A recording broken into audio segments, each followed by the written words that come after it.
السلام علیکم ورحمۃ اللہ وبرکاتہ، نحمدہ ونصلی علی رسولہ الکریم، اما بعد فاعوذ باللہ من الشیطان الرجیم، بسم اللہ الرحمن الرحیم، رب اشرح لی صدری ویسر لی امری واحلل عقدۃ من لسانی یفقہوا قولی۔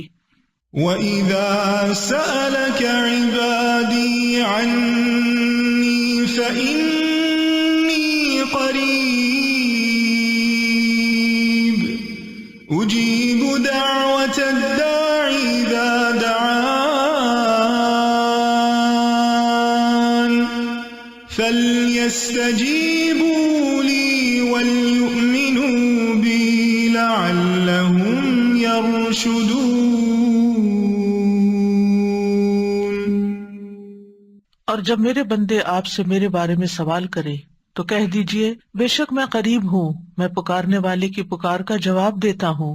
جب وہ مجھے پکارے تو ان کو چاہیے کہ وہ میرا حکم مانیں اور مجھ پر ایمان رکھیں تاکہ وہ ہدایت پائیں۔ فَاسْتَغْفِرُوهُ ثُمَّ تُوبُوا إِلَيْهِ إِنَّ رَبِّي قَرِيبٌ مُجِيبٌ۔ سو اس سے بخشش مانگو، پھر اس کی طرف پلٹ آؤ، یقیناً میرا رب قریب ہے، قبول کرنے والا ہے۔ اللہم لک الحمد کلہ، اللہم لا قابض لما بسطت ولا مقرب لما باعدت ولا مباعد لما قربت ولا معطی لما منعت ولا مانع لما اعطیت، اللہم ابسط علینا من برکاتک ورحمتک وفضلک ورزقک، اللہم انی اسألک النعیم المقیم الذی لا یحول ولا یزول، اللہم انی اسألک النعیم یوم العیلۃ والامن یوم الحرب، اللہم اعوذ بک من سوء ما اعطیتنا وشر ما منعت منا۔ اے اللہ، تعریف تیرے ہی لیے ہے، ہر قسم کی تعریف۔ اے اللہ، جو تو پھیلا دے اسے کوئی سمیٹنے والا نہیں، اور جسے تو دور کر دے اسے کوئی نزدیک کرنے والا نہیں، اور جسے تو نزدیک کر دے اسے کوئی دور کرنے والا نہیں، جسے تو عطا کر دے اس کو کوئی روکنے والا نہیں، اور جس سے تو روک لے اسے کوئی دینے والا نہیں۔ اے اللہ، ہم پر اپنی برکات، اپنی رحمت، اپنا فضل اور اپنے رزق کو پھیلا دے۔ اے اللہ، میں تجھ سے ایسی نعمتیں مانگتا ہوں جو ہمیشہ قائم رہیں، نہ تیری اطاعت میں حائل ہوں اور نہ کبھی زائل ہوں۔ اے اللہ، میں تجھ سے تنگی کے دن کی نعمت اور جنگ کے دن کے امن کا سوال کرتا ہوں۔ اے اللہ، میں تیری پناہ میں آتا ہوں اس چیز کی برائی سے جو تو نے عطا کی اور اس چیز کے شر سے جو تو نے ہم سے روک لی۔ آج ہم انشاءاللہ والدین کے بارے میں دعائیں پڑھیں گے۔ اللہ سبحانہ وتعالیٰ کے حق کے بعد سب سے بڑا حق انسانوں میں سے ہم پر والدین کا حق ہے۔ ارشاد باری تعالیٰ ہے، وَقَضَى رَبُّكَ أَلَّا تَعْبُدُوا إِلَّا إِيَّاهُ وَبِالْوَالِدَيْنِ إِحْسَانًا إِمَّا يَبْلُغَنَّ عِندَكَ الْكِبَرَ أَحَدُهُمَا أَوْ كِلَاهُمَا فَلَا تَقُل لَّهُمَا أُفٍّ وَلَا تَنْهَرْهُمَا وَقُل لَّهُمَا قَوْلًا كَرِيمًا وَاخْفِضْ لَهُمَا جَنَاحَ الذُّلِّ مِنَ الرَّحْمَةِ وَقُل رَّبِّ ارْحَمْهُمَا كَمَا رَبَّيَانِي صَغِيرًا۔ اور آپ کے رب نے فیصلہ کر دیا ہے کہ تم اس کے سوا کسی کی عبادت نہ کرو اور والدین کے ساتھ احسان کرو۔ اگر تمہارے پاس ان دونوں میں سے ایک یا وہ دونوں ہی بڑھاپے کی عمر کو پہنچیں تو تم انہیں اف تک نہ کہو اور نہ انہیں جھڑکو، اور ان دونوں سے عمدہ احترام والی بات کہو، اور ان دونوں کے لیے مہربانی سے عاجزی کے بازو جھکائے رکھنا اور کہنا، اے میرے رب، ان دونوں پر رحم کیجیے جیسا کہ ان دونوں نے بچپن میں میری پرورش کی ہے۔ وَقَضَى رَبُّكَ، تیرے رب نے فیصلہ کر دیا۔ قضا جب اللہ سبحانہ تعالیٰ کی طرف سے ہو، فیصلہ جب اللہ کا ہو تو وہ قطعی فیصلہ ہوتا ہے، وہ بدلا نہیں جاتا۔ گویا اللہ تعالیٰ نے قطعی حکم دے دیا، فیصلہ کر دیا کس بات کا کہ اس کے سوا کسی اور کی عبادت نہیں کی جائے گی۔ ہمیں حکم دیا کہ ہم صرف اس کے بندے بن کر رہیں، صرف اسی سے مانگیں، اس سے انتہا درجے کی محبت کریں، اسی سے ڈریں اور صرف اسی کے لیے عاجزی اختیار کریں۔ ہماری نماز، ہماری قربانی، ہمارا رکوع، ہمارا سجدہ، ہمارا قیام، ہمارا قول، ہمارا فعل اسی کی خاطر ہو۔ ہم جو کچھ کریں اسی کی رضا کے لیے کریں۔ توحید کے بعد پہلا سبق پھر ہمیں والدین کے ساتھ احسان کا ملتا ہے۔ ایک ہی آیت میں اللہ سبحانہ وتعالیٰ نے اپنی عبادت کے ساتھ ساتھ ہمیں والدین کے ساتھ حسن سلوک کا حکم دیا ہے۔ والدین کے ساتھ حسن سلوک کرنا ہم سب پر لازم ہے، واجب ہے، ضروری ہے، اور بہت تاکید کے ساتھ اللہ تعالیٰ نے اس کا حکم ہمیں دیا ہے کہ وَبِالْوَالِدَيْنِ إِحْسَانًا، کہ اپنے اقوال کے ساتھ، اپنے زبان کے ساتھ اور اپنے عمل کے ساتھ، اپنے رویے کے ساتھ اپنے والدین کے ساتھ نیک سلوک کرو۔ یعنی ہر وہ بات، ہر وہ کام جس سے والدین کو کوئی فائدہ حاصل ہو یا والدین کو اس سے کوئی خوشی حاصل ہو، تو یہی ان کے ساتھ حسن سلوک کرنا ہے، اور اس میں ان کی نافرمانی نہیں کرنا۔ یعنی کوئی بھی چیز اس وقت تک مکمل نہیں ہوتی جب تک اس کا منفی پہلو اس سے دور نہیں کر دیا جاتا۔ یعنی ایک پہلو تو یہ کہ ان کے ساتھ اچھا سلوک کرو، اور دوسرا ساتھ یہ بھی کہ ان کے ساتھ بدسلوکی نہیں کرنا۔ امام ابن الجوزی رحمہ اللہ کہتے ہیں کہ والدین کے ساتھ حسن سلوک اس طرح ہوگا کہ جس چیز کا وہ حکم دے اس میں ان کی اطاعت کی جائے گی جب تک کہ وہ کام حرام یا ممنوع نہ ہو۔ ان کے حکم کو نفلی اعمال پر مقدم کیا جائے گا، یعنی آپ اپنے نفل چھوڑ سکتے ہیں ان کی ضرورت پوری کرنے کے لیے۔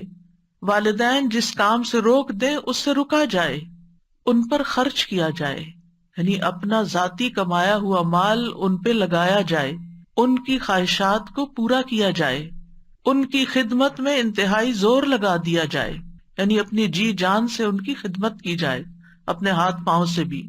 ان کے لیے ادب اختیار کیا جائے، مینر فل ہوں، ان کی ہیبت اپنے دل میں رکھی جائے، لہذا اولاد ان کے سامنے اپنی آواز اونچی نہ کرے اور ان کو پوری آنکھیں کھول کے نہ دیکھے، یعنی جس کو کہتے ہیں نا آنکھیں دکھانا، ان کو اپنی آنکھیں نہ دکھائے، ان کو ان کے نام کے ساتھ نہ پکارے، ان کے پیچھے چلے، اور ان سے جو بھی کوئی ایسا کام سرزد ہو جو اولاد کو ناپسند ہو، جو غیر معقول ہو، تو اس پر اولاد صبر کرے، لیکن ان کے ساتھ بدتمیزی اور بد اخلاقی کا برتاؤ نہ کرے۔ پھر فرمایا اما یبلغن عندک الکبر، اگر ان میں سے تمہارے پاس کوئی بڑھاپے کی عمر کو پہنچ جائے، یعنی پہلے تم والدین کے پاس تھے، تم ان کے محتاج تھے، اب بڑھاپے اور کمزوری کی وجہ سے وہ تمہارے پاس آ گئے اور وہ تمہارے محتاج ہو گئے، تمہارے ضرورت مند ہو گئے، تو ایسی صورت میں جب وہ تمہارے پاس رہتے ہیں تو پھر کیا نہ کرو، فلا تقل لہما اف، ان سے اف تک مت کہو۔ اف سے مراد ہر وہ کلام ہے جو سخت ہو، سختی سے بات کرنا، یا قبیح ہو، ناپسندیدہ ہو، برا ہو۔ اصل میں اف ہر گندی اور قابل نفرت چیز کو کہتے ہیں، گندی اور قابل نفرت چیز اف۔ عربوں میں اف اور تف، اف ناخنوں کی میل کو کہتے ہیں، اور تف وہ حقیر چیز جو زمین سے آپ اٹھاتے ہیں، یعنی بالکل بیکار سی۔ تو والدین کے لیے اف اور تف کا لفظ استعمال نہیں کر سکتے۔ تو محاورے میں کسی بری چیز سے اظہار نفرت کے لیے اف کا لفظ بولا جاتا ہے۔ یہ ایسا کلمہ ہے جس میں بیزاری اور اکتاہٹ پائی جاتی ہے۔ اف یعنی انسان اپنی بیزاری دکھاتا ہے اور اکتاہٹ دکھاتا ہے، تو ایسا کرنا منع ہے۔ یعنی اکتاہٹ کا ہلکا سا کلمہ جس میں 2 حرف ہیں، اف، وہ بھی نہ کہو۔ کہاں یہ کہ بڑے بڑے سینٹینسز اور بڑی بڑی سپیچز ان کے سامنے کر ڈالو کہ جس میں سخت الفاظ سے ان کے ساتھ تم بات کر رہے ہو۔ وَلَا تَنْهَرْهُمَا، اور ان کو جھڑکو بھی نہیں۔ نہر کہتے ہیں سختی سے جھڑکنے کو، یعنی ان کو ڈانٹ نہیں سکتے، یعنی کسی ایسے کام میں ان کے ساتھ ڈانٹ کے بات مت کرو جو تمہیں پسند نہیں، نہ دل میں بیزاری آئے، نہ زبان سے بیزاری کا اظہار ہو، اور نہ ہی رویے میں بیزاری ہو۔ اف دل کی بیزاری کا زبان سے کلمہ ادا کرنا ہے، اور تنہر کا مطلب یہ ہے کہ ڈانٹ ڈپٹ کرنا. تو ایک طرف حکم کیا دیا گیا کہ احسان کرو، اور دوسری طرف یہ کہ احسان کرتے ہوئے، نیکی کرتے ہوئے جب تھک جاؤ یا کوئی ایسی بات والدین کی طرف سے تمہارے سامنے آ رہی ہے جس سے تم بیزار ہوتے ہو، تو اس بیزاری کا اظہار بھی نہ کرو، نہ زبان سے اور نہ رویے سے، بلکہ ہمیشہ سعادت مند اولاد کی طرح ان سے معاملہ کرو. وَقُلْ لَهُمَا قَوْلًا كَرِيمًا، اور ان کے ساتھ بہت اچھی بات کرو، سب سے زیادہ نرم، دھیمی، جس میں ادب ہو، حیا ہو، وقار ہو، یعنی ریسپیکٹ فل مینر میں ان کے ساتھ بات کرو، عزت کے ساتھ بات کرو. مجاہد کہتے ہیں کہ تم ان کا نام نہ پکارو، یعنی ان کا نام نہ لو، بلکہ اگر کبھی ذکر کرنا ہو تو ان کی کنیت سے، یا اگر سامنے بلا رہے ہیں تو اے ابا جان یا اے امی جان، یا جو بھی کسی معاشرے یا کلچر میں رائج ہے وہ لفظ جس میں ادب اور احترام موجود ہو.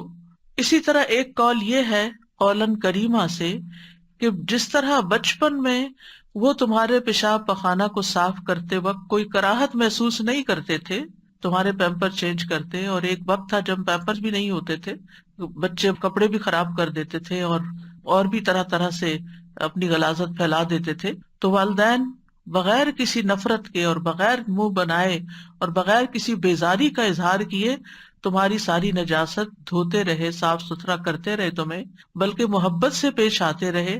اب تم بھی ان سے وہی سلوک کرو کہ اگر تمہیں اب ان کی کوئی نجاست صاف کرنی پڑے، انہیں نہلانا پڑے، یا ان کے رال صاف کرنے پڑے، یا ان کے جسم سے نکلنے والی کسی اور گندگی کو صاف کرنا پڑے، تو اس میں بیزاری کا اظہار نہ کرو، بلکہ ان کا جو کام بھی کرو محبت کے ساتھ کرو.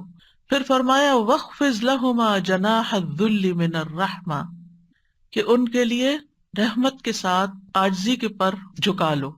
جناح کہتے ہیں پرندے کے پر کو، یا اس کا جو بازو ہوتا ہے اس کے لیے استعمال ہوتا ہے. آپ نے دیکھا ہوگا کہ مرغی جب کوئی خطرہ محسوس کرتی ہے تو وہ اپنے پروں کو کیا کرتی ہے، پھیلا دیتی ہے، اور اپنے بچوں کو اپنے پروں کے نیچے کر کے چھپا لیتی ہے.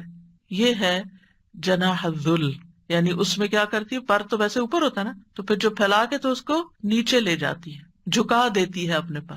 تو تم بھی اسی طرح ان کو پروٹیکٹ کرو، یعنی جب پرندہ اپنے بچوں کی حفاظت کے لیے پروں کو سمیٹتا ہے اور نیچے کرتا ہے، جھکاتا ہے، تو تم بھی اسی طرح ان کے آگے جھکو، ان کے ساتھ اچھا معاملہ کرو، شفقت کا معاملہ، اور ان کی اسی طرح کفالت کرو جیسے انہوں نے تمہاری کفالت کی جب تم چھوٹے تھے.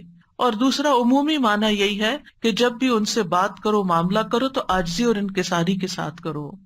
آپ نے دیکھا ہوگا کہ پرندہ جب اڑنا چاہتا ہے، بلند ہونا چاہتا ہے، تو پھر بھی وہ اپنے پر پھیلاتا ہے، اور جب نیچے اترتا ہے تو پروں کو نیچے کر لیتا ہے.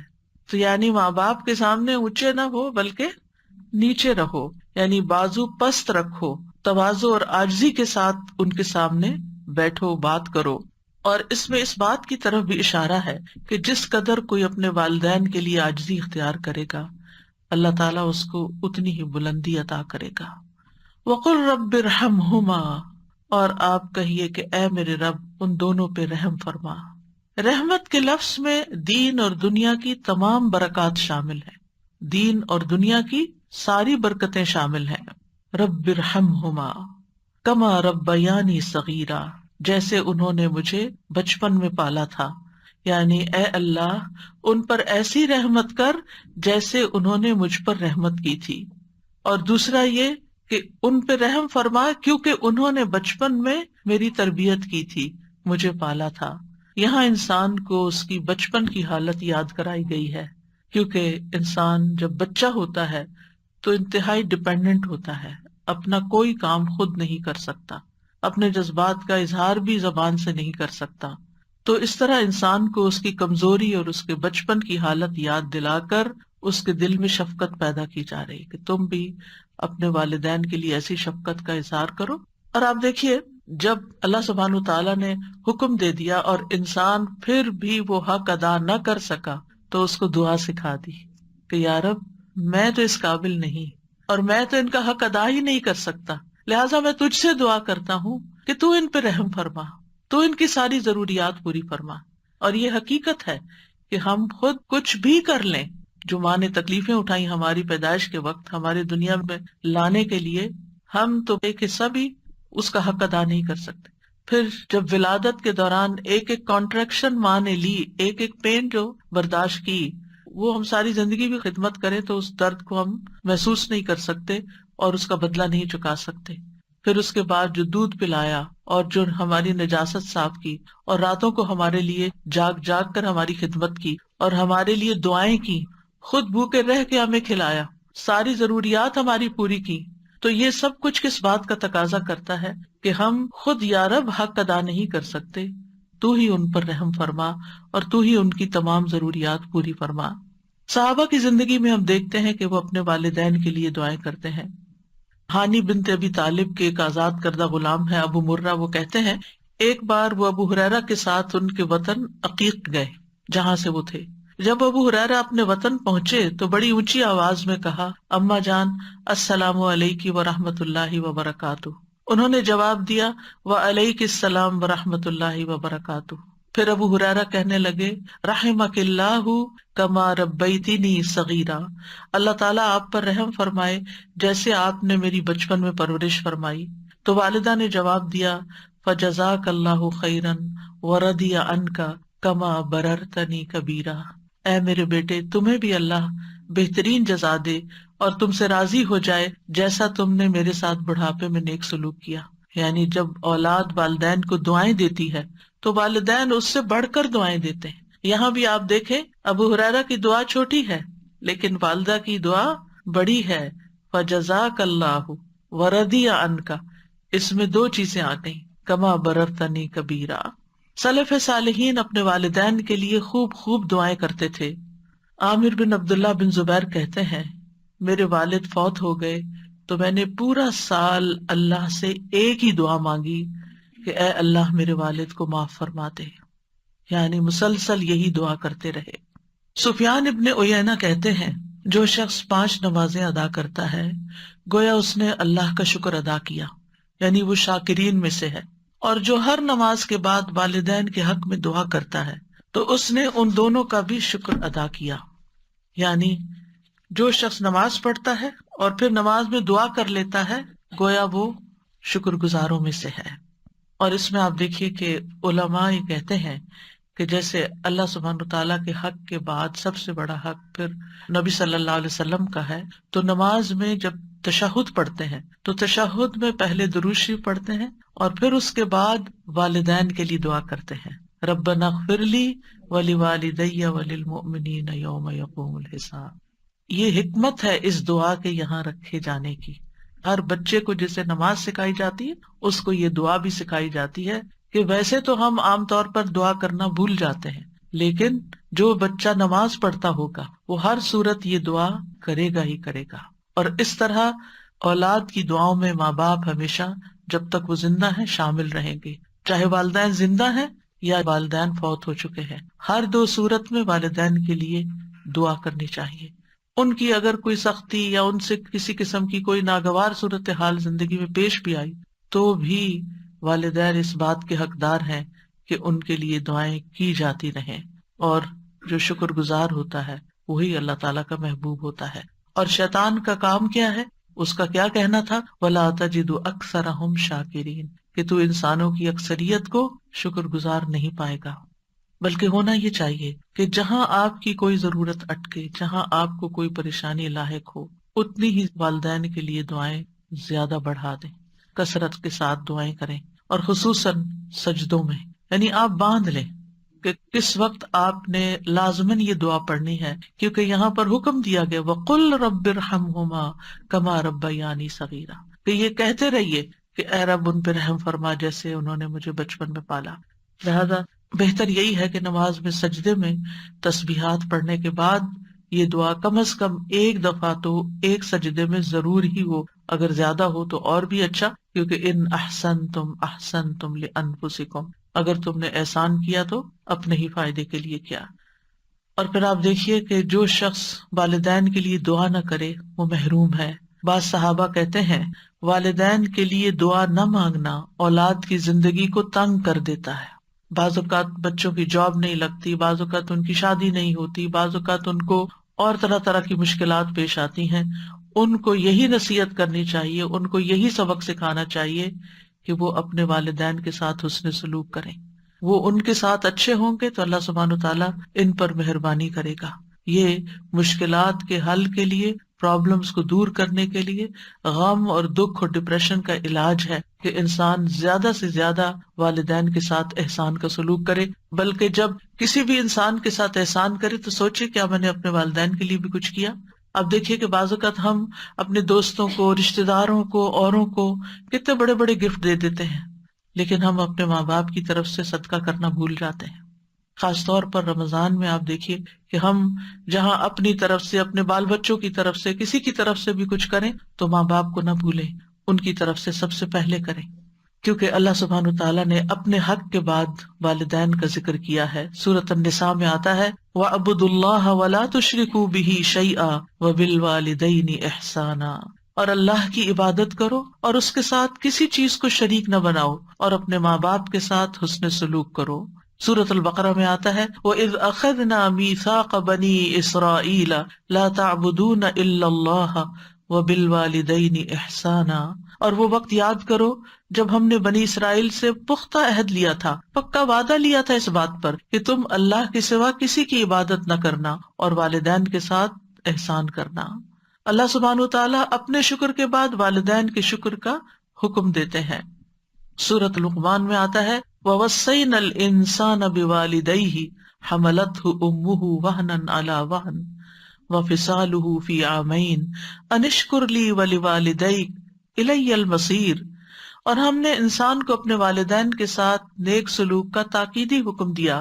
اس کی ماں نے اسے کمزوری پر کمزوری سہتے ہوئے اپنے پیٹ میں اسے اٹھائے رکھا. یعنی پریگنینسی کے دوران صحت مند سے صحت مند ماں کسی نہ کسی طرح ضرور متاثر ہوتی ہے اور اس کے اوپر کمزوری کے پیچز آتے ہیں، اور 2 سال اس کے دودھ چھڑانے میں لگے، یعنی اپنی ہڈیوں کی کیلشیم تمہارے اندر ٹرانسفر کر دی. اسی لیے یہ حکم دیا کہ میرا شکر ادا کرو اور اپنے والدین کا بھی. آخر میرے ہی پاس لوٹ کر آنا ہے، واپس تو میرے پاس آنا ہے، پھر میں تمہیں بتاؤں گا کہ تم کیا کر کے آئے ہو. تو انشکر لی ولوالدیک، اور والدین میں سے بھی پھر یاد رکھیے ماں کا حق زیادہ ہے، کیونکہ ماں بچے کے لیے تکلیفیں زیادہ اٹھاتی ہے. وَوَصَّيْنَا الْإِنسَانَ بِوَالِدَيْهِ إِحْسَانًا حَمَلَتْهُ أُمُّهُ كُرْهًا وَوَضَعَتْهُ كُرْهًا وَحَمْلُهُ وَفِصَالُهُ 30 شهرا حَتَّى إِذَا بَلَغَ أَشُدَّهُ وَبَلَغَ 40 سَنَةً قَالَ رَبِّ أَوْزِعْنِي أَنْ أَشْكُرَ نِعْمَتَكَ الَّتِي أَنْعَمْتَ عَلَيَّ وَعَلَى وَالِدَيَّ وَأَنْ أَعْمَلَ صَالِحًا تَرْضَاهُ وَأَصْلِحْ لِي فِي ذُرِّيَّتِي إِنِّي تُبْتُ إِلَيْكَ وَإِنِّي مِنَ الْمُسْلِمِينَ. اور ہم نے انسان کو اس کے ماں باپ کے ساتھ نیکی کرنے کی تاکید کی. اس کی ماں نے اسے ناگواری کی حالت میں اٹھائے رکھا.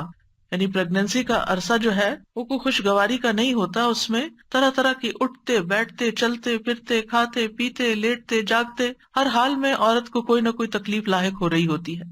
اور اسے ناگواری کی حالت میں جنا، یعنی جنم دینے کی جو تکلیفیں تھی وہ اپنی جگہ، اور اس کے حمل اور اس کے دودھ چھڑانے میں 30 مہینے لگ گئے، یعنی 2.5 سال کا عرصہ.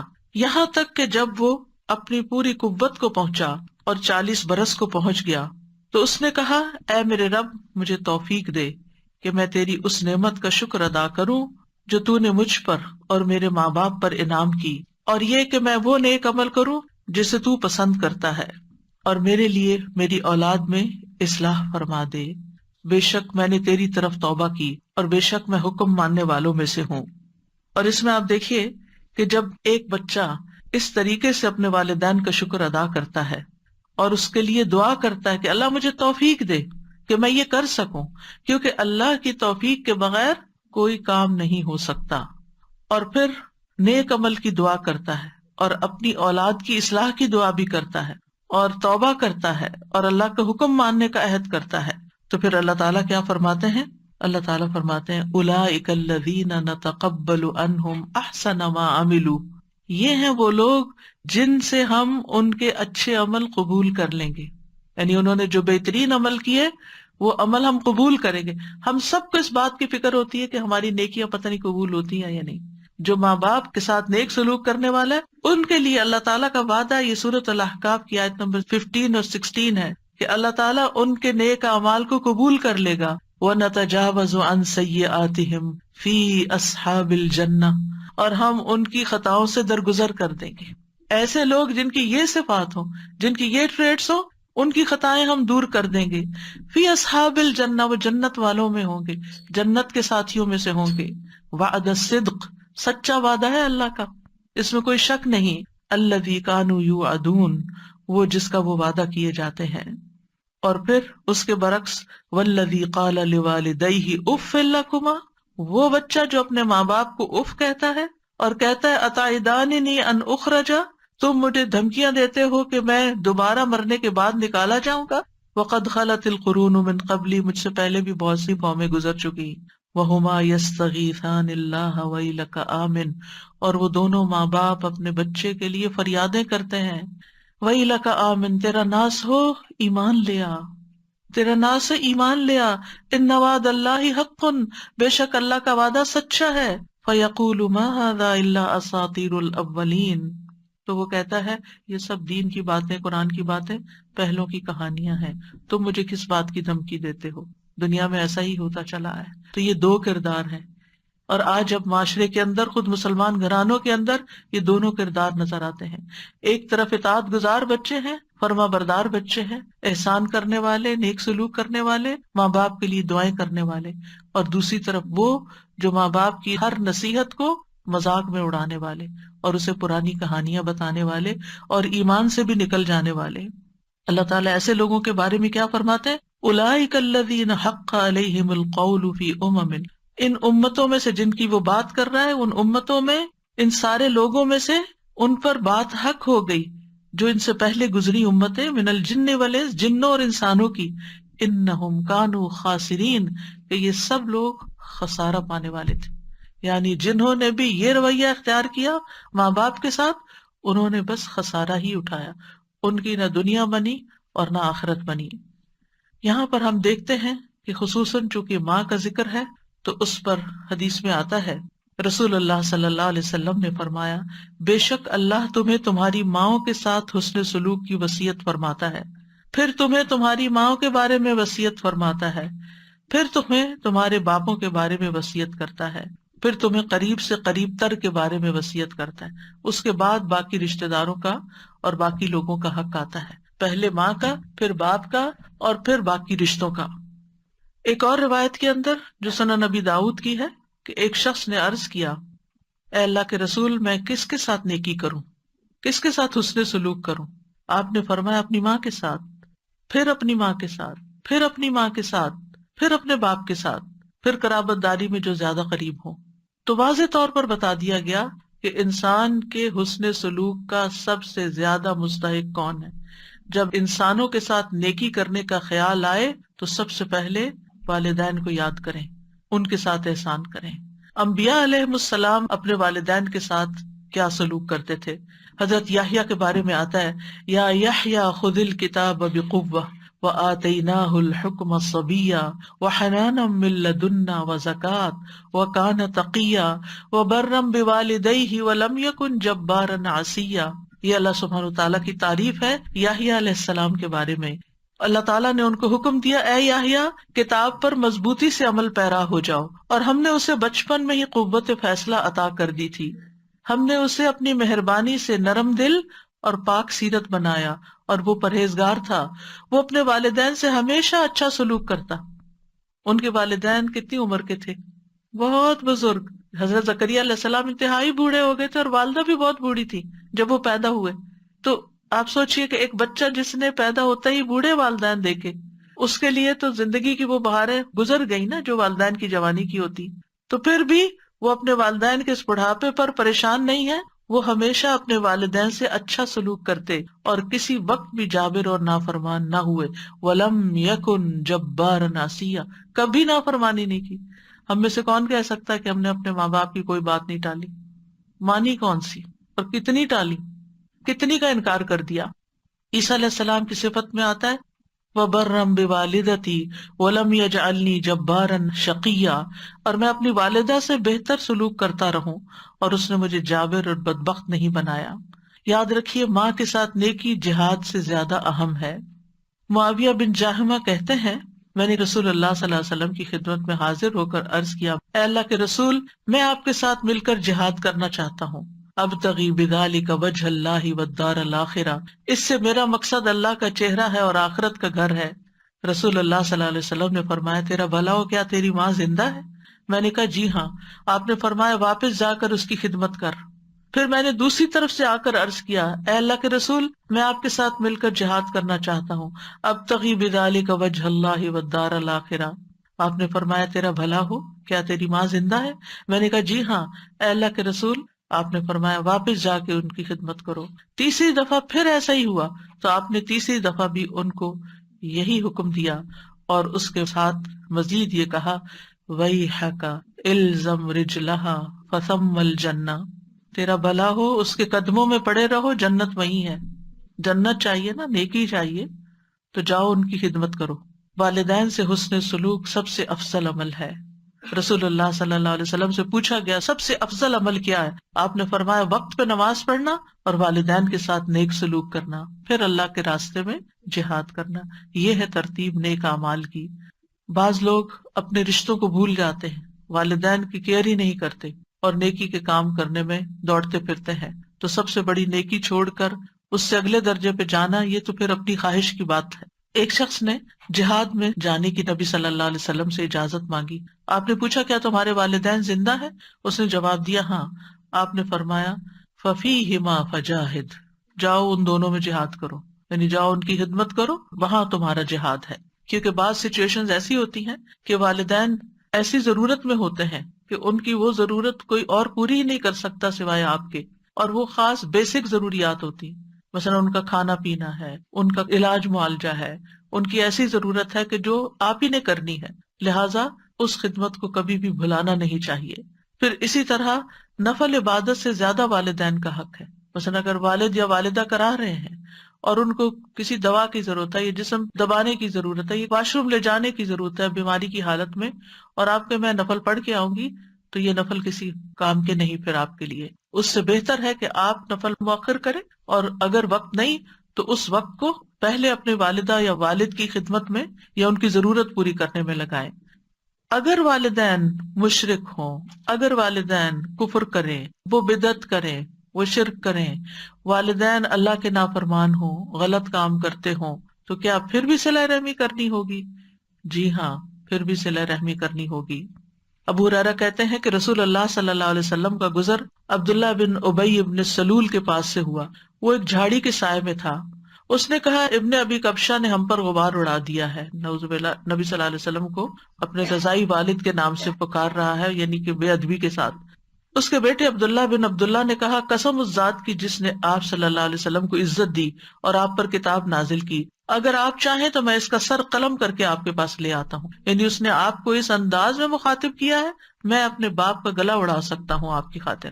آپ نے فرمایا نہیں، بلکہ تو اپنے باپ سے نیکی کر اور حسن صحبت سے پیش آ۔ کون تھا عبداللہ بن ابی؟ جو منافقوں کا سردار تھا، ہر موقع پر نبی صلی اللہ علیہ وسلم کو تکلیف دیتا تھا۔ تو کیا آپ اس بات کا فائدہ نہیں اٹھا سکتے کہ اولاد ہی کہہ رہی ہے اس دشمن سے جان چھڑاؤ اور ٹھکانے لگواؤ اس کو؟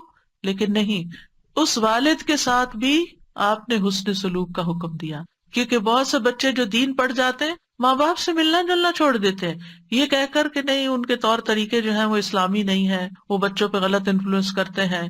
ٹھیک ہے، آپ احتیاط ضرور کریں، لیکن ان کی ضروریات بھی پوری کریں، اور ان کو اگر کسی بھی خدمت کی ضرورت ہے تو وہ خدمت بھی کریں۔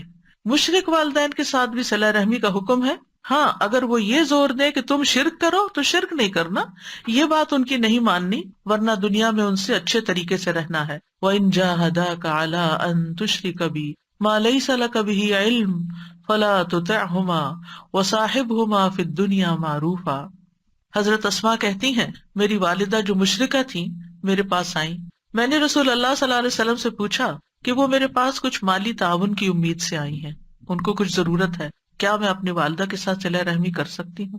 یعنی وہ شرک پر ہے لیکن مجھ سے کچھ پیسے چاہتی ہیں. آپ نے فرمایا ہاں اپنی والدہ کے ساتھ صلہ رحمی کرو.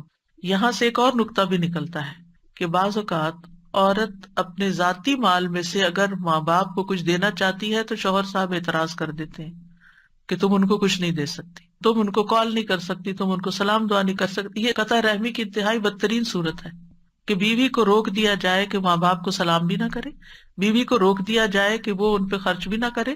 اگر اس کا اپنا ذاتی مال ہے ٹھیک ہے، اگر شوہر کا مال ہے تو شوہر سے پوچھنا ہوگا، لیکن اگر اس کا اپنا ذاتی مال ہے، کوئی ذاتی چیز ہے، کوئی اس کے کپڑے ہے، جیولری ہے، کوئی کیش ہے، وہ اپنی والدہ کو دینا چاہتی ہے تو اس کو اسلام نے کھلی اجازت دی ہے کہ وہ ان کو دے سکتی. یہاں آپ دیکھیں نبی صلی اللہ علیہ وسلم حضرت اسماء کو اجازت دے رہے ہیں کہ وہ اپنی مشرک والدہ کے ساتھ حسن سلوک کریں، ان کو مال دیں. تو پھر مسلم والدین کا کتنا حق ہوگا. اور پھر اگر کسی بھی وجہ سے عورت ہو یا مرد، یہاں حضرت اسماء ایک عورت ہیں اور وہ اپنی والدہ کو دینا چاہتی ہیں تو ان کو اجازت دی گئی. اس لیے مرد حضرات کو ایسی پابندیاں نہیں لگانی چاہیے کہ جس میں وہ قطع رحمی کروائیں اور خود بھی گناہ گار ہوں اور بیوی کو بھی گناہ گار کریں، کیونکہ والدین کے حقوق کا بدلہ کبھی بھی چکایا نہیں جا سکتا، چند سکوں کے ساتھ نہیں چکایا جا سکتا، تھوڑا سا مال دے کے نہیں چکایا جا سکتا. ابو ہریرہ کہتے ہیں رسول اللہ صلی اللہ علیہ وسلم نے فرمایا بیٹا اپنے والد کے احسانات کا بدلہ نہیں چکا سکتا سوائے اس کے کہ وہ اسے غلام پائے پھر اسے خرید کر آزاد کر دے، یعنی پھر والد کا بدلہ ہو سکتا ہے.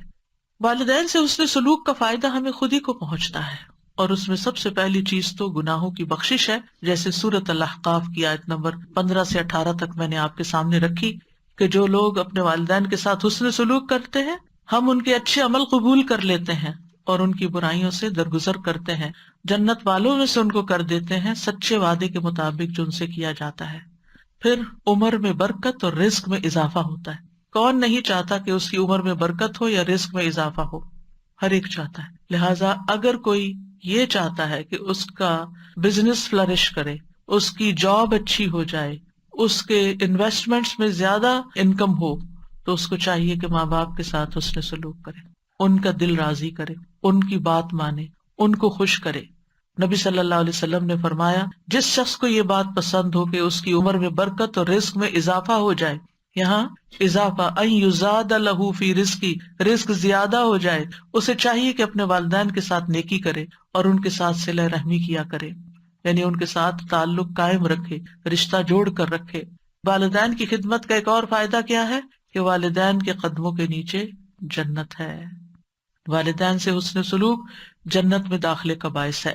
حضرت عائشہ کہتی ہیں کہ رسول اللہ صلی اللہ علیہ وسلم نے فرمایا میں جنت میں داخل ہوا تو وہاں قرآن کی تلاوت کی آواز سنائی دی. میں نے پوچھا یہ کون ہے؟ جنت میں تلاوت. مجھے بتایا گیا یہ حارثہ بن نعمان ہے. رسول اللہ صلی اللہ علیہ وسلم نے ان سے کہا یہی نیکی ہے، یہی نیکی ہے. اور حارثہ بن نعمان اپنی والدہ کے ساتھ بہت زیادہ حسن سلوک کیا کرتے تھے، تو اس نیکی کی وجہ سے جنت میں بھی ان کی آواز سنائی گئی کہ وہاں ان کی تلاوت کی آواز آ رہی ہے. یعنی جو لوگ نیک سلوک کرتے ہیں اپنے ماں باپ سے، ان کا تذکرہ وہاں بھی ہوتا ہے. اور اس کے برعکس والدین سے نافرمانی کے نقصانات کیا ہیں؟ سب سے پہلے یہ کہ یہ تو ہے ہی حرام کاموں میں سے. نبی صلی اللہ علیہ وسلم نے فرمایا اللہ نے تم پر ماؤں کی نافرمانی کو حرام قرار دیا ہے. کبیرہ گناہ ہے والدین کی نافرمانی. نبی صلی اللہ علیہ وسلم سے کبیرہ گناہوں کے بارے میں پوچھا گیا تو آپ نے فرمایا اللہ کے ساتھ کسی کو شریک ٹھہرانا اور ماں باپ کی نافرمانی کرنا. والدین کی نافرمانی کرنے والا ملعون ہے. رسول اللہ صلی اللہ علیہ وسلم نے فرمایا اللہ ایسے شخص پر لعنت کرے، یعنی وہ رحمت سے دور ہو جائے جس نے اپنے والدین کی نافرمانی کی، یعنی ایک جائز بات نہیں مانی یا ان کو گالی دی، برا بھلا کہا. والدین کے نافرمان کی کوئی عبادت قبول نہیں ہوتی. رسول اللہ صلی اللہ علیہ وسلم نے فرمایا 3 لوگ ہیں جن کی نہ فرض عبادت قبول ہوتی ہے نہ نفل قبول ہوتی ہے. ان میں سے ایک والدین کا نافرمان اور بد سلوک، یعنی بات بھی نہیں مانتا اور سلوک بھی اچھا نہیں کرتا. دوسرے احسان جتانے والا. تیسرے تقدیر کو جھٹلانے والا. پھر والد کی ناراضگی اللہ کی ناراضگی ہے. نبی صلی اللہ علیہ وسلم نے فرمایا رب کی رضامندی باپ کی رضامندی میں ہے اور رب کی ناراضگی باپ کی ناراضگی میں ہے. والدین کی نافرمانی سے عمر گھٹ جاتی ہے. کعب کہتے ہیں اللہ اس بندے کو جلد ہلاک کر دیتا ہے جو اپنے ماں باپ کا نافرمان ہوتا ہے. تاکہ اس کو جلدی عذاب دے سکے، یعنی قبر میں اور آگے آخرت میں۔ اور جب بندہ اپنے والدین کا فرما بردار ہوتا ہے تو اللہ اس بندے کی عمر کو بڑھا دیتا ہے تاکہ وہ نیکی اور خیر میں اور زیادہ اضافہ کر سکے، یعنی جتنی جتنی انسان کی عمر لمبی ہوتی ہے اس کو نیکی کرنے کے زیادہ موقع مل جاتے ہیں، اتنے رمضان زیادہ اس کی زندگی میں، اتنی نمازیں اس کی زندگی میں زیادہ، اتنی قرآن کی تلاوت، صدقہ خیرات بڑھتا ہی چلا جاتا ہے۔ سلف صالحین کہتے ہیں جو اپنے والدین کی نافرمانی کرتا ہے اس کی اولاد بھی اس کی نافرمان بن جاتی ہے۔ والدین کے نافرمان کے لیے قبر میں بھی سزا ہے۔ عوام بن حوشب رضی اللہ عنہ یہ صحابی ہیں، وہ کہتے ہیں میں ایک دفعہ کسی بستی میں گیا، وہاں پڑاؤ کیا، اس کے پاس ایک قبرستان تھا، عصر کی نماز کا وقت ہوا تو وہاں سے ایک قبر پھٹی، یعنی قبر کھل گئی اور ایک آدمی نمودار ہوا، اس کا سر گدھے کی سر کی طرح تھا اور جسم انسان کے جسم کی طرح تھا۔ وہ 3 دفعہ ہینگا یعنی گدھے کی آواز نکالی، پھر قبر اس کے اوپر مل گئی۔ تو گاؤں میں ایک عمر رسیدہ عورت اون کاٹ رہی تھی، تو ایک عورت نے کہا وہ بوڑھی عورت دیکھ رہے ہو؟ میں نے کہا ہاں، اسے کیا ہے؟ اس نے کہا وہ اس کی ماں ہے۔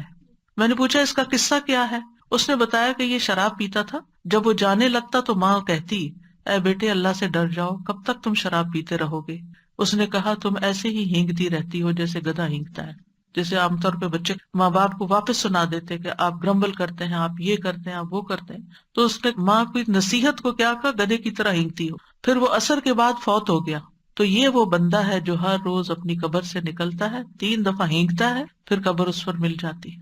اتنی بڑی عبرت۔ والدین کی نافرمانی کا نقصان کیا ہے کہ ایسا شخص جنت میں داخل نہیں ہوگا۔ نبی صلی اللہ علیہ وسلم نے فرمایا 3 آدمی جنت میں داخل نہ ہوں گے، نہ ہی قیامت کے دن اللہ ان کی طرف دیکھے گا۔ نمبر 1 والدین کا نافرمان، نمبر 2 مردوں کی مشابہت اختیار کرنے والی عورت، یعنی ہے عورت، اللہ نے اس کو عورت پیدا کیا اور وہ مرد بنی پھرتی ہے، اور تیسرے دیوس، یعنی وہ بغیرت انسان جو اپنے گھر والوں میں بے حیائی کو دیکھتا ہے اور اس کو برا نہیں لگتا۔ اور قیامت کے دن ان 3 آدمیوں کی طرف اللہ تعالیٰ دیکھے گا بھی نہیں، ایک والدین کا نافرمان، دوسرے عادی شرابی، اور تیسرے دے کر احسان جتانے والا۔ تو پھر والدین کے ساتھ کیا جائے، کیسے ان کو راضی کیا جائے، کیسے ان کا حق ادا کیا جائے، کیسے حسن سلوک کیا جائے؟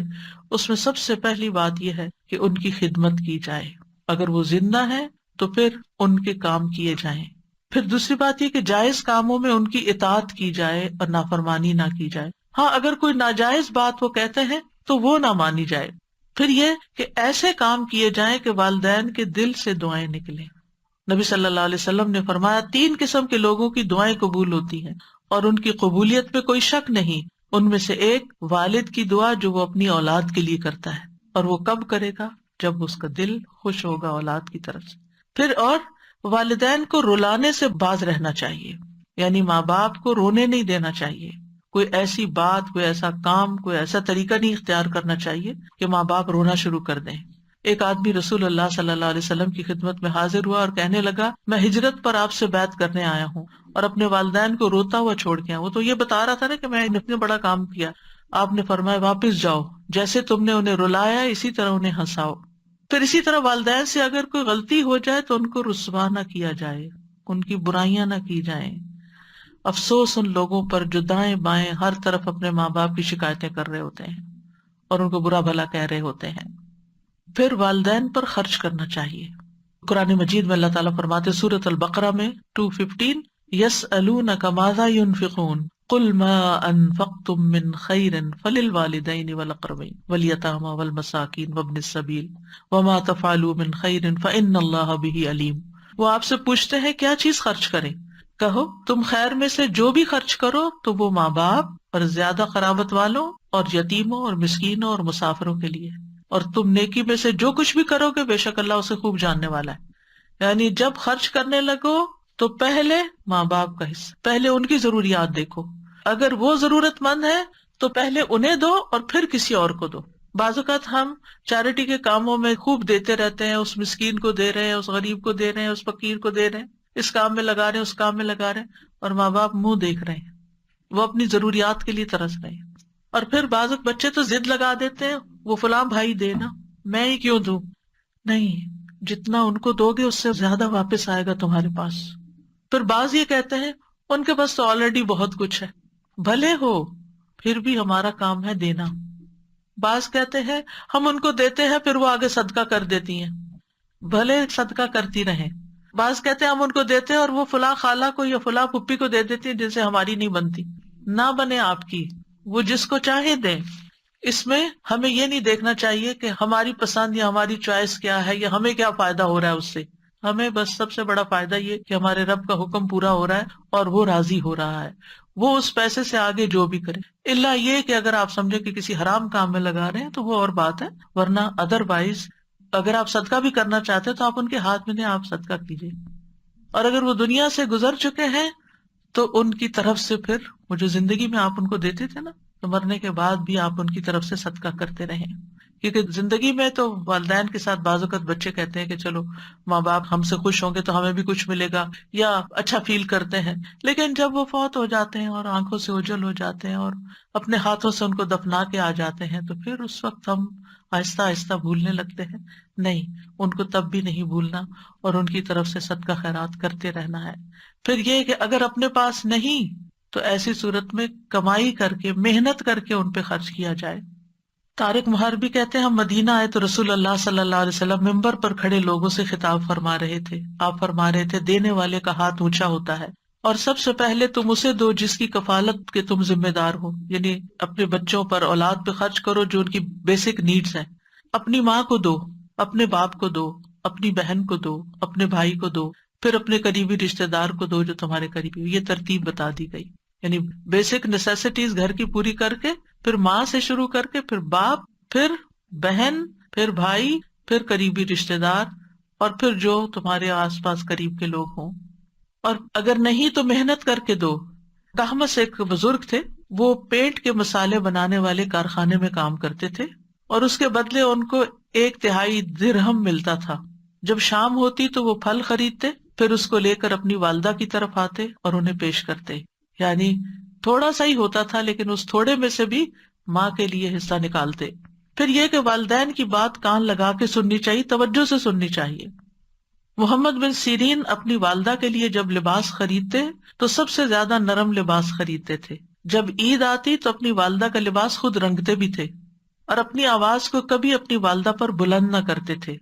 اور اب وہ اپنی والدہ سے جب بھی بات کرتے ایسا لگتا تھا وہ کان لگا کر ان سے بات کر رہے ہیں. اور جو آدمی آپ کو نہیں جانتا ہوتا جب وہ آپ کو آپ کی والدہ کے پاس دیکھتا تو وہ والدہ کے پاس دھیمے انداز سے بولنے کی وجہ سے ان کو بیمار سمجھتا تھا. یعنی اتنے آرام سے باتیں کرتے تھے، پیار سے بات کرتے تھے. پھر نیکی کرنے کے بعد ماں باپ کو ثواب پہنچانا.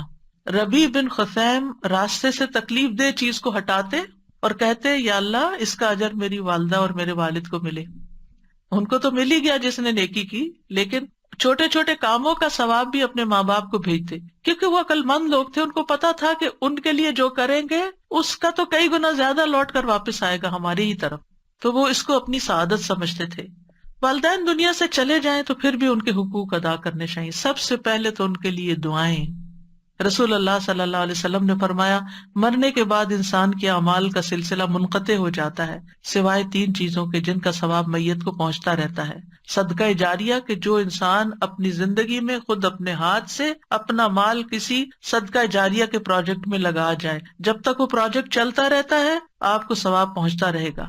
دوسرا، لوگوں کو فائدہ دینے والا علم جس سے لوگوں کی زندگی میں کوئی تبدیلی آئے، ان کی زندگی آسان ہو. تیسرے، نیک اولاد جو اس کے لیے دعا کرتی ہے. یعنی سب سے بڑا حق مرنے کے بعد کیا ہے کہ ماں باپ کے لیے دعائیں کرتے رہیں، خصوصاً ان کے گناہوں کی بخشش، استغفار. رسول اللہ صلی اللہ علیہ وسلم نے فرمایا بے شک اللہ عز و جل جنت میں ایک نیک آدمی کے درجے کو بلند کرتا ہے تو پوچھتا ہے اے میرے رب میرے درجات کہاں سے آئے؟ اللہ تعالیٰ فرماتا ہے تیرے حق میں تیری اولاد کے استغفار کی برکت سے. یعنی آگے ان کے درجے بڑھتے رہتے ہیں.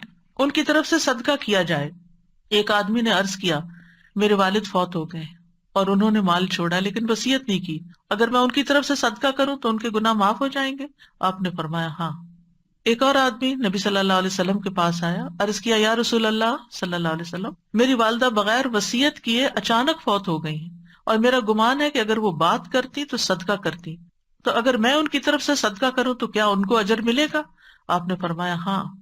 اور والدین کی طرف سے پانی پلانے کا صدقہ خاص طور پر، اور خصوصاً اگر کسی ویسینٹی میں اس کی بہت ضرورت ہو. لیکن اگر کہیں پانی ہے تو پھر کسی اور اچھے پروجیکٹ میں ان کی طرف سے لگانا چاہیے.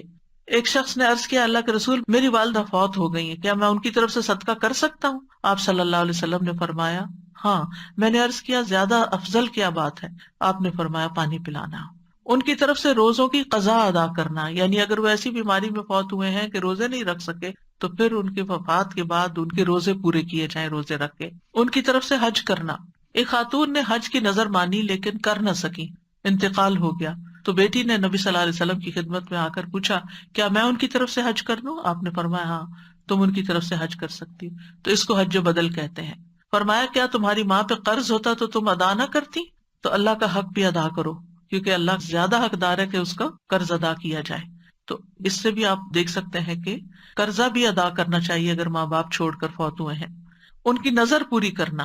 سعد بن عبادہ نبی صلی اللہ علیہ وسلم کے پاس حاضر ہوئے اور عرض کیا میری والدہ فوت ہو گئی ہیں، ان کے ذمے ایک نظر تھی، انہوں نے نظر مانی ہوئی تھی جسے وہ پورا نہیں کر سکی. آپ نے فرمایا تم ان کی طرف سے پورا کر دو، یعنی اولاد کو ماں باپ کے وعدے، نظر اور ان تمام چیزوں کو بھی پورا کرنا چاہیے. والدین کے دوستوں کے ساتھ نیکی کرنی چاہیے، یعنی اگر اپنے والدین حیات نہیں تو سوچئے کہ کون کون ایسے لوگ ہیں جو آپ کے ماں باپ کے بہت قریبی دوست تھے. اگر وہ زندہ ہیں تو رمضان ہے ان کا حال چال پوچھیے، پھر عید آئے گی تو عید کی مبارک بھیجیے، ضرورت مند ہے تو کچھ پیسے بھجوا دیجیے گفٹ کے طور پر، یعنی کسی بھی طرح سے آپ ان کی خبر لے سکتے ہیں. نبی صلی اللہ علیہ وسلم نے فرمایا نیکیوں میں سب سے بڑی نیکی آدمی کا اپنے باپ کی وفات کے بعد اس کے دوستوں سے اچھا سلوک کرنا ہے. تو والدین کے لیے دعاؤں میں سب سے پہلے وہی دعا رب ارحمہما کما ربیانی صغیرا، رب ارحمہما کما ربیانی صغیرا، رب ارحمہما کما ربیانی صغیرا. رب ارحمهما كما ربياني صغيرا. پھر ربنا اغفر لی ولوالدی وللمؤمنین یوم یقوم الحساب. ربنا اغفر لي ولوالدي وللمؤمنين يوم يقوم الحساب. اے ہمارے رب مجھے اور میرے والدین اور تمام مومنوں کو اس دن معاف فرما دینا جب حساب لیا جائے گا. اس دعا سے ہمیں دعا کی ترتیب بھی پتہ چلتی ہے کہ دعا مانگنے والا سب سے پہلے اپنے لیے دعا کرے، پھر اپنے والدین کے لیے کرے، پھر اپنی اولاد کے لیے کرے. کیونکہ عام طور پر ہم جب اولاد والے ہو جاتے ہیں تو ماں باپ کو عموماً اگنور کر دیتے ہیں، ان کو بھول جاتے ہیں یا ان کی خیر خبر نہیں لیتے، اور پھر دعاؤں میں بھی یاد نہیں رکھتے. بچہ بیمار ہے اس کے لیے دعا کر رہے ہیں، کوئی پاس نہیں ہو رہا امتحان کے لیے اسٹرگل کر رہا ہے اس کے لیے دعا کریں، جاب نہیں ہے بچے کے لیے دعا کریں، شادی نہیں، بچے بچے بچے ہر وقت بچے، اور ماں باپ اس میں اگنور ہو جاتے ہیں. اگر وہ زندہ ہو اور گھر میں ہو تو بھی وہ منہ دیکھتے رہتے ہیں کب یہ بچوں سے فارغ ہوگی تو مجھے بھی کوئی کھانا پانی پوچھے گی. یعنی عموماً ترتیب یہی ہے. اور اگر ماں باپ بوڑھے ہو جائیں تو پھر اس بات میں بھی لوگوں کو پریشانی لگ جاتی ہے کہ اب ہمارے اوپر ذمہ داری آ رہی ہے، اب ہمیں یہ دیکھنے پڑیں گے. تو ان چیزوں کو اپنی سعادت سمجھنا چاہیے کہ شاید ہماری بخشش کا سبب بن گیا ہے، اور کرنا تو ہوتا ہی ہے، خوش دلی سے کریں، محبت سے کریں تو اجر و ثواب بھی کتنے گنا زیادہ ہو جائے گا. اور پھر آپ دیکھیے کہ دعاؤں میں ایک رحم کی دعا ہے اور دوسرے بخشش کی. یعنی قرآن کی ان دونوں آیتوں سے یہ پتا چلتا ہے کہ ترتیب کیا ہے، رحمت کی دعا اور بخشش کی دعا. یہ خاص طور پر یاد رکھنا ہے کیونکہ بخشش پر ہی دنیا اور آخرت کی کامیابی کا انحصار ہے. استغفار سے ان کے دنیا کے مسائل بھی حل ہوتے ہیں. یعنی جب والدین زندہ ہیں اور ہم ان کے لیے بخشش مانگتے ہیں تو کیا ہوگا، ان کی دنیاوی مشکلات بھی آسان ہوں گی، اور اگر فوت ہو گئے ہیں پھر تو بہت ہی زیادہ ضرورت ہے.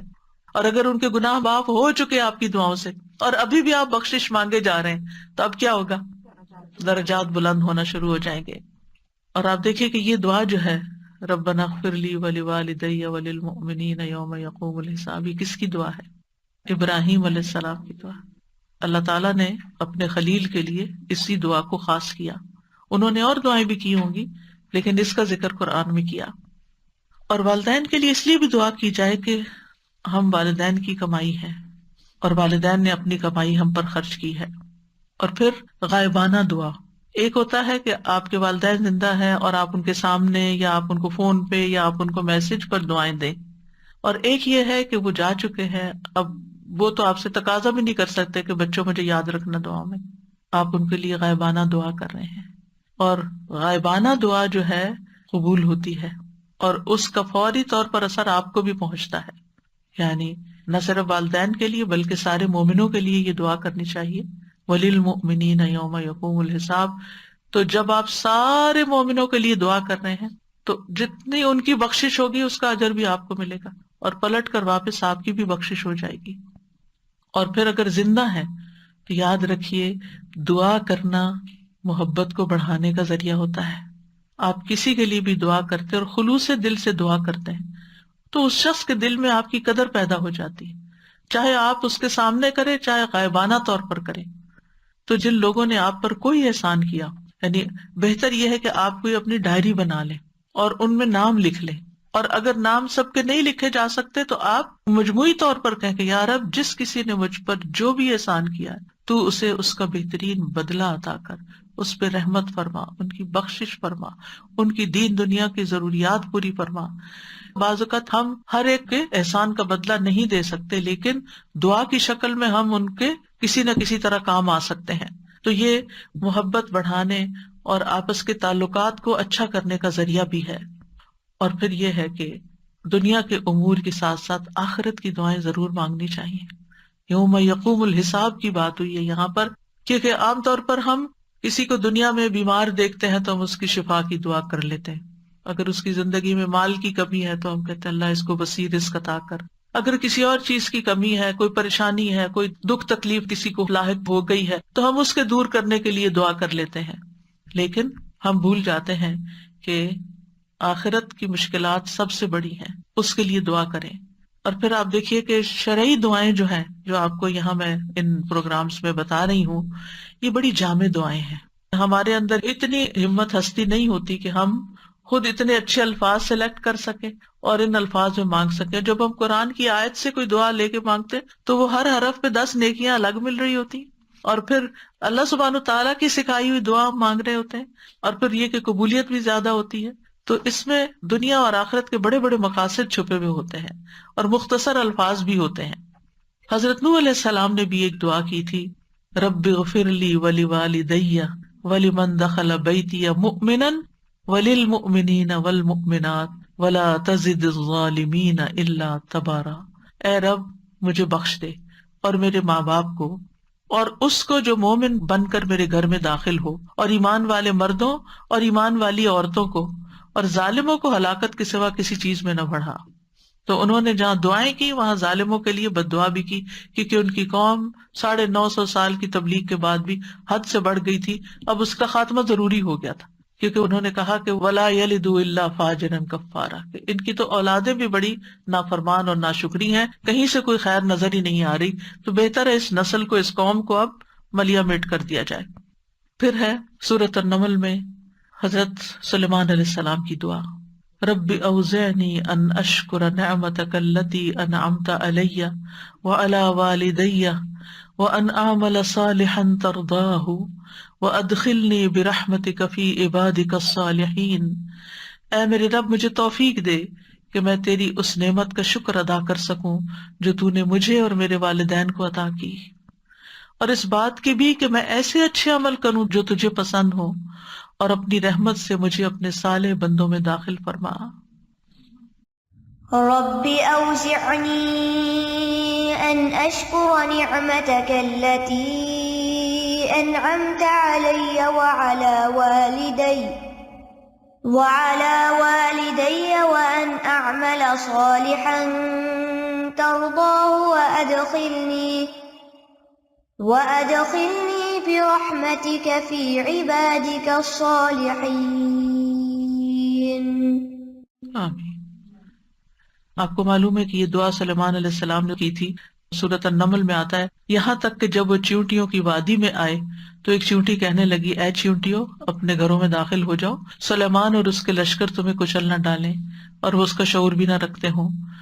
تو اس کی بات سے سلیمان علیہ السلام ہنستے ہوئے مسکرا دیے اور کہنے لگے اے میرے رب مجھے توفیق دے کہ میں تیری ان نعمتوں کا شکر ادا کروں جو تو نے مجھ پر کی اور میرے والدین پر انعام کی، کیونکہ ان کے والد داؤد علیہ السلام تھے، ان پر بھی اللہ نے بڑے احسان کیے تھے، اور یہ کہ میں وہ نیک عمل کروں جس سے تو راضی ہو جائے۔ کتنی خوبصورت دعا ہے، اللہ ایسی نیکی کی توفیق دے دے کہ جس سے تو خوش ہو جائے، کیونکہ ایک مومن کی سب سے بڑی تمنا، طلب اور تڑپ یہ ہوتی ہے کہ میرا رب مجھ سے راضی ہو جائے۔ تو اللہ مجھے وہ کام سکھا دے، وہ رستہ بتا دے کہ جس سے میں تجھے راضی کر سکوں، اور مجھے اپنی رحمت کے ساتھ اپنے نیک بندوں میں شامل کرے، کیونکہ نیک بندوں کے ساتھ انسان جب رہتا ہے تو نیک بندوں پہ جو رحمتیں آتی ہیں وہ ہم پر بھی آتی ہیں۔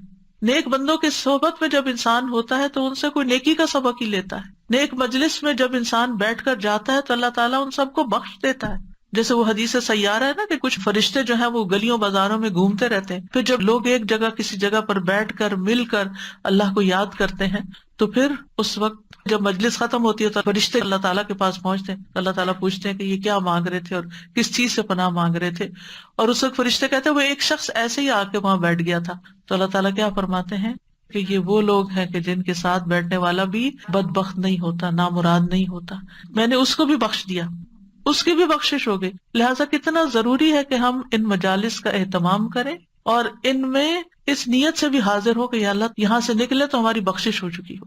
تو نیک صحبت دنیا میں بھی خوشی کا باعث ہوتی، کیونکہ نہ انہوں نے آپ کے لیے بدگمانی کرنی، نہ انہوں نے آپ کو کوئی تانے دینے، نہ انہوں نے آپ کی جا کے کہیں غیبت چگلی کرنی، اور نہ انہوں نے آپ کو کوئی دھوکہ فریب دینا، انہوں نے آپ کے ساتھ حسن سلوکی کرنا ہے، اچھا معاملہ ہی کرنا ہے، خیر خواہی کرنی ہے، آپ کو کوئی اچھی بات ہی سکھانی ہے، اور ان کی نیکی کی وجہ سے ان پہ جو رحمت آ رہی ہے اللہ تعالیٰ آپ کو بھی اس میں سے حصہ دے گا، اور ان کی جو بخشش کا وعدہ اللہ نے کیا اللہ تعالیٰ ہمیں بھی اس بخشش میں حصہ دے دے گا۔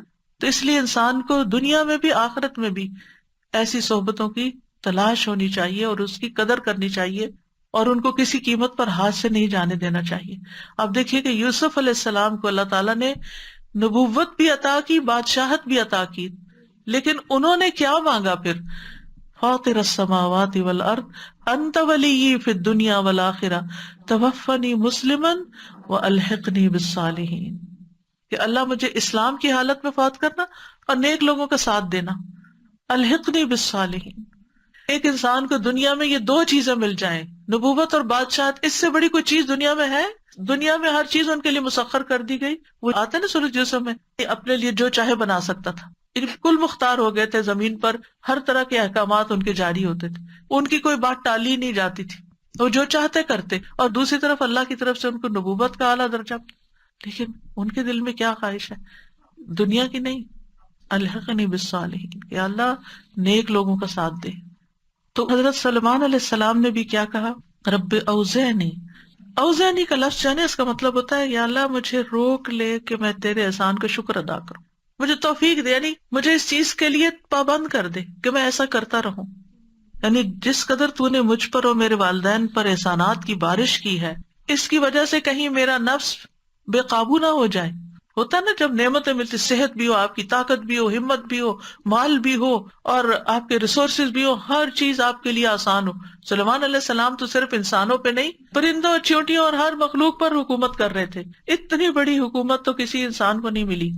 جب انسان کو اتنی نعمتیں مل جائیں تو بعض اوقات انسان کا نفس آپے سے باہر ہو جاتا ہے۔ تو انہیں کیا کہا؟ یا رب ان نعمتوں کی فراوانی کے ساتھ تو مجھے روک لینا اور اس بات کی توفیق دینا کہ میں ان پہ تیرا شکریہ ادا کرتا رہوں، کہیں میں ان میں سے کسی چیز کے اوپر تکبر نہ کر بیٹھوں، غرور نہ آ جائے، اور میں وہی کام کرتا رہوں جو تجھے پسند ہے۔ اور پھر آپ دیکھیے کہ احسانات کو یاد کر کے دعا کر رہے ہیں، اللہ تو نے مجھ پر اتنے احسان کیے، یہ بھی دعا کا ایک کرینہ ہے کہ اللہ مجھ پہ تو نے احسان کیا، اللہ تو نے میرے والدین پہ احسان کیے، اب تو مجھے نیکی کے کاموں کی توفیق دے دے۔ ایک صحابی اپنی والدہ کے لیے دعا کیا کرتے تھے، اللہم اجعلنی من المقربین واجعل امی من الحور العین، اے اللہ مجھے مقربین میں سے بنا دے اور میری ماں کو حور العین بنا دے۔ بعض لوگ یہ سمجھتے ہیں کہ قرآن مجید میں یا حدیث میں جہاں حور العین کی بات ہوئی، اس سے مراد جنت کی حوریں ہیں اور اس میں دنیا کی عورتیں جو ہیں ان کے علاوہ کوئی اور مخلوق ہے۔ اصل میں حور العین جنتی عورتوں کی صفت بھی ہے، یعنی جو عورتیں جنت میں جائیں گی انتہائی خوبصورت ہوں گی، یعنی جنت کی خوبصورت ترین عورتوں میں شامل کر لے۔ ایک عورت کے لیے سب سے زیادہ کس چیز کی خواہش ہوتی ہے؟ یعنی ایک عورت کی کمزوری ہے نا کہ وہ خوبصورت ہو، تو وہ اپنے لیے مقرب ہونے کی دعا بھی کر رہے ہیں اور پھر اپنی والدہ کے لیے انتہائی نیک اور خوبصورت عورتوں میں شامل ہونے کی دعا بھی کر رہے ہیں. اللہ سبحانہ وتعالیٰ ہمیں اپنے والدین کے حق ادا کرنے کی توفیق دے، اور اگر کوئی کمی کوتاہی رہ گئی ہے تو وہ دعاؤں سے پوری ہو سکتی ہے. اگر ہم نے زندگی میں ان کی قدر نہیں کی اور ان کے لیے دعاؤں کے دروازے بند ہو گئے تو اب ہم ان کے لیے دعائیں کریں تاکہ ہم اس کمی کو پورا کریں. ہم نے خدمت نہیں کی اور ہمیں ریگریٹس ہیں. صرف ریگریٹ سے کچھ نہیں بنتا. ریگریٹس انسان کے عمل کی قوت کو کم کر دیتے ہیں. جتنا زیادہ آپ ریگریٹ کریں گے، کاش میں یہ کر لیتا، کاش میں وہ کر لیتا، میں نے یہ کیوں نہ کیا، میں نے وہ غلطی کیوں کر دی، تو شیطان کی طرف سے کیا ہوتا ہے کہ انسان کو بس وہ غمگین رکھتا ہے، پریشان رکھتا ہے. تو غم اور پریشانی میں ہمارے عمل کی قوت کم ہو جاتی ہے. لہٰذا ریگریٹس کو آلٹرنیٹلی تبدیل کر کے، ریپلیس کر کے ان کی جگہ دعاؤں کی کثرت کر دیں. اللہ ہمیں توفیق عطا فرمائے. وآخر دعوانا ان الحمد للہ رب العالمین. سبحانک اللہم وبحمدک، اشہد ان لا الہ الا انت، استغفرک واتوب الیک. السلام علیکم ورحمۃ اللہ وبرکاتہ.